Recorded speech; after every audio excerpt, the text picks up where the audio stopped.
A couple months ago, I have reviewed the TP-Link Arches AX93, which is one of the best Wi-Fi 6 routers that I highly recommend. You can check out the reviews here.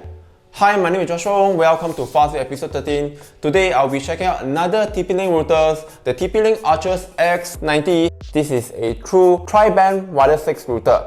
Let's have a quick unboxing. Inside is a small box containing the power adapter, some documents, and LAN cable. Lastly is the Archer AX90.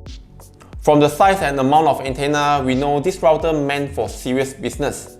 There are a total of 8 antennas that offer a true tri-band networks, 2 5 GHz networks and 1 2.4 GHz.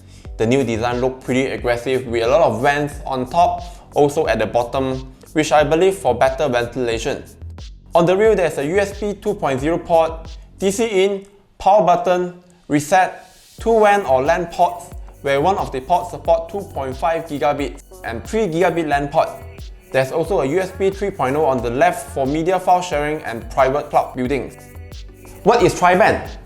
Basically, the router hosts 3 separate networks, a 2.4 GHz and 2 5 GHz networks. But why do we need 2 5 GHz signal? Well, wireless network will suffer congestions where the maximum Wi-Fi speeds are split and shared among all other devices on the same networks. With Triband routers, you can have more connected devices without facing any congestion issue. This is important to ensure your streamings and gaming experience are lag-free.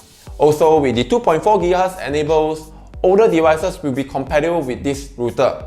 Of course, it will have all the Wi-Fi 6 vitalities including multi-user MIMOs, OFDMA, 1024 QAM and BSS color. The 8 fixed high-performance antennas able to form a signal boosting array to cover more directions and larger areas. If you think the coverage is insufficient, there's TP-Link OneMesh that can form a mesh network with a single Wi-Fi name for seamless whole home coverage.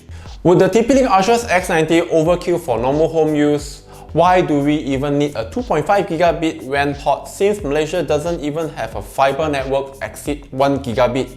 Well, congestion is real, especially if you have multiple high-speed streaming devices and also demand of low latency gaming experience.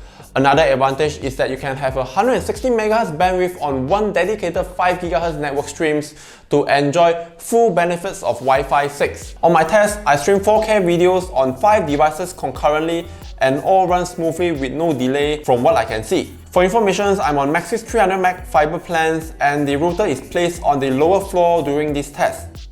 Coming to the 2.5 gigabit ports, besides being future-proof, is also one useful feature to have if you have network-attached storage for file transfer at the highest speed possible.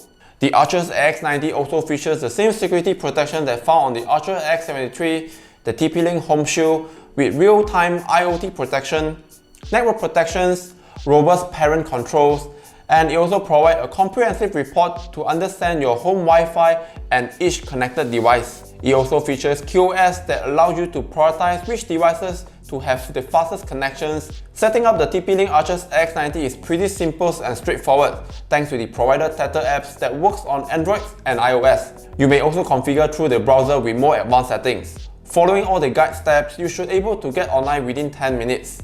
The TP-Link Arches AX90 is one high-end premium wireless router that not just suitable for home with a lot of connected devices, it's also ideal for small and medium-sized offices. For the price of RM699, I would say it's an excellent buy for those who demand for smooth high-speed internet and low latency gaming experience. Hope you like this kind of short tech reviews. To give me a thumbs up, subscribe to the channels and hit the bell icon to get notified whenever I upload new videos. That being said, I hope to see you guys at the next one.